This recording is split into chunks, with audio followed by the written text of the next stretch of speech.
Assalamualaikum warahmatullahi wabarakatuh. Kami dari kelompok 3 ingin mempresentasikan hasil dari tugas besar yang telah kita lakukan. Perkenalkan, nama saya Muhammad Iksan Pratama dengan rekan saya, yaitu Laika Andini, Najla Ilasabila, Sabnatul Aini, dan Fiona Netania. Kami di sini akan mempresentasikan hasil tugas besar yang telah kita lakukan.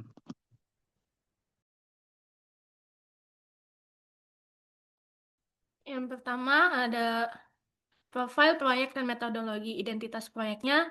Nama proyeknya adalah Pembangunan New WTP Kerenceng Tahap 2. Lokasinya berada di Kerenceng Tahap 2 PT Krakatau Tirta Industri Cilegon, Banten. Pemilik proyeknya adalah PT Krakatau Tirta Industri.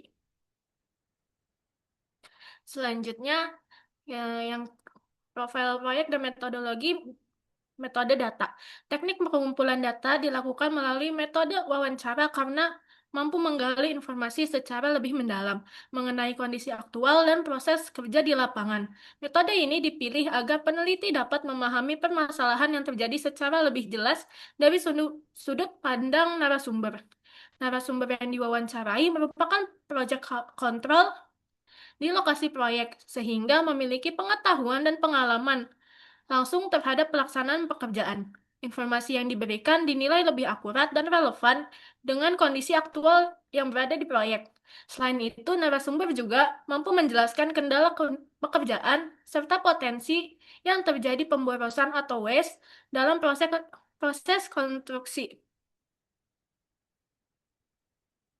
Selanjutnya, kondisi existing di proyek. Permasalahan utama yang ada adalah curing beton terlambat dilakukan dan pembukaan backcasting terlalu cepat. Berdasarkan hasil wawancara, kedua masalah tersebut merupakan permasalahan yang paling sering terjadi pada pekerjaan pengecoran jalan. Kondisi ini menyebabkan beton kehilangan kelembapan yang dibutuhkan untuk proses hidrasi, sehingga meningkatkan resiko retak dan penurunan kualitas beton.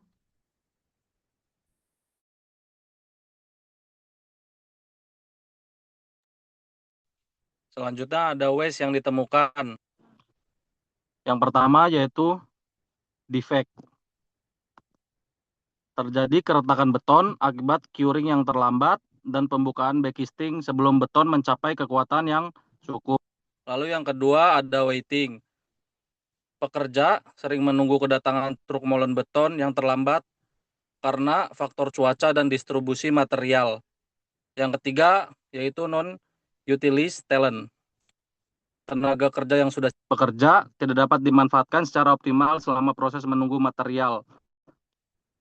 Yang terakhir yaitu ada transportation. Material sering dipindahkan berulang akibat akses proyek yang kurang efektif dan lokasi penyimpanan yang jauh. Next. Ada juga waste lainnya, diantaranya yaitu overproduction dan inventory. Beton biasanya dipesan lebih banyak, sekitar 5-8% dari kebutuhan aktual, sehingga menimbulkan sisa material yang tidak seluruhnya digunakan. Lalu yang kedua ada motion. Pekerja sering melakukan gerakan yang tidak perlu, seperti bolak-balik mengambil alat dan material karena penataan area kerja yang kurang baik. Lalu yang ketiga ada extra processing. Retak pada beton menyebabkan perlunya pekerjaan tambahan berupa perbaikan atau penambalan sehingga menambah waktu dan biaya proyek.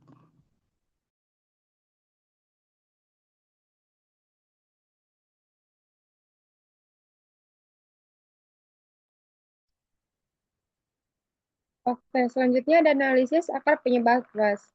Penyebab utamanya, pengawasan lapangan kurang optimal, koordinasi antar pihak proyek kurang efektif, distribusi material sering terlambat, perencanaan kebutuhan material kurang akurat.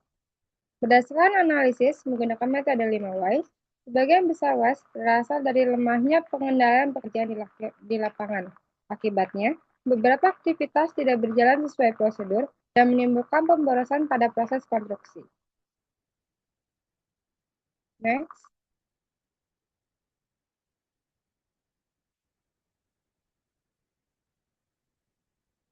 Selanjutnya ada kaitan antar waste. Hubungan waste, waiting, menyebabkan unutilized talents, transportation, motion, effect, extra processing, production, inventory. Setiap waste saling berkaitan dan dapat memicu munculnya waste lainnya.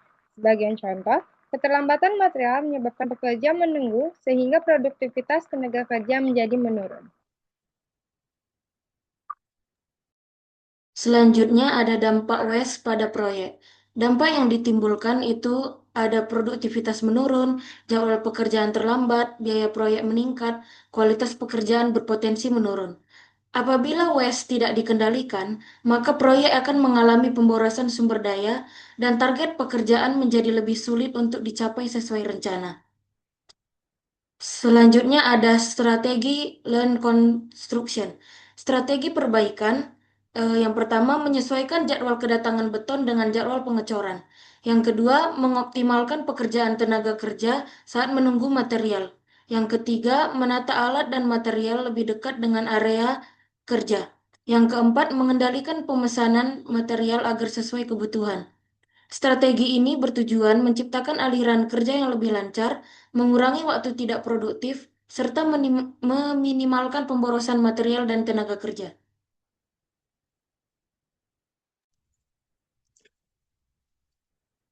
Kemudian ada langkah-langkah langkah-langkah perbaikan, pengawasan curing dan backcasting.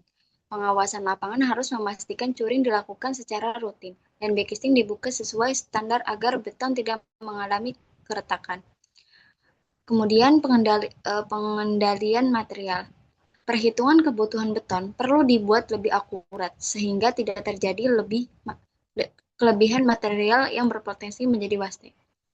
Monitoring dan koordinasi. Evaluasi pekerjaan dilakukan secara berkala serta koordinasi dengan supplier dan pelaksanaan ditingkatkan untuk mengurangi keterlambatan pekerjaan. Selanjutnya ada kesimpulan dan saran. Kesimpulannya ditemukan 8 jenis waste yang saling berkaitan dalam pelaksanaan proyek. Penyebab utamanya berasal dari kurang optimalnya pengawasan, distribusi material, dan pengelolaan pekerjaan di lapangan. Di sarannya, perlu peningkatan pengawasan terhadap pekerjaan, pengecoran, pengelolaan material yang lebih baik, serta koordinasi yang lebih efektif agar pemborosan dapat diminimalkan dan produktivitas proyek meningkat. Sekian, terima kasih.